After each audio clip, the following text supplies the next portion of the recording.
maisha ya watakula nini, watavaa nini na watakwenda wapi. Bwana Yesu asifiwe. Amen. Maisha ya watu wengi hayaandai mioyo, yanaandaa vitu vya nje vinavyopita. Kwa hiyo leo nimekuja kukuambia, badala ya kung'ang'ana na magauni, badala ya kung'ang'ana na suti, badala ya kung'ang'ana na vyakula tunakula na hii tumbo haijawahi kujaa, ng'ang'ana kutengeneza maisha ya kiroho. Amen. Tengeneza uhusiano wako na Mungu zaidi. Tunashukuru Leshipa na mke wake Raheli wameamua kutengeneza maisha yao ya kiroho, wameamua kubariki ndoa yao, wametengeneza mahusiano yao na Mungu. Wewe unangoja nini? Mara ngapi kanisa limekuja kwako? Mara ngapi kanisa limekueleza juu ya kutengeneza uhusiano wako na Mungu? Unajua shida tulionayo wanadamu wengi, kwa kuwa Mungu haonekani, mara nyingi huwa tunamdharau, tunamwona kama vile huwa tunaangalia vile vinavyoonekana kwa macho gani, havidumu. Vitu vyote mnavyoviona, miti, majengo makubwa, madaraja, magari mazuri, nguo nzuri, vyakula vizuri, havidumu. Lakini vile vilivyofichwa sirini, visivyoonekana, vina umilele.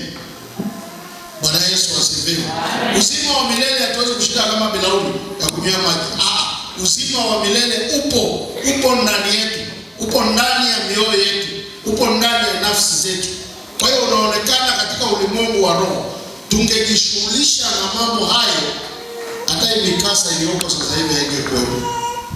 Unajua Novaro Tanzania tumekumbwa, ndio maana nilipokuwa nasoma somo hili inaanza kwa kusema, Isaya anasema watulizeni watu mioyo, watulizeni watu mioyo.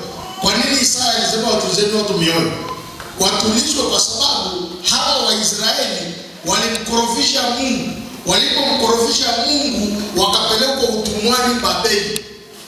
Kwa hiyo sasa wamerudi kutoka utumwani, Isaya wa pili, wamerudi kutoka utumwani Babeli. Ukitoka kwenye utumwa, wangapi hapa wamefungwa jela? Jela. Yaani ukahukumiwa ukapelekwa gerezani, kavalishwa zile nguo za magereza. Najua huwezi kusema, lakini kilichokupata huko ni siri ya mtungi anajua kata. Wangapi walioko rumande polisi?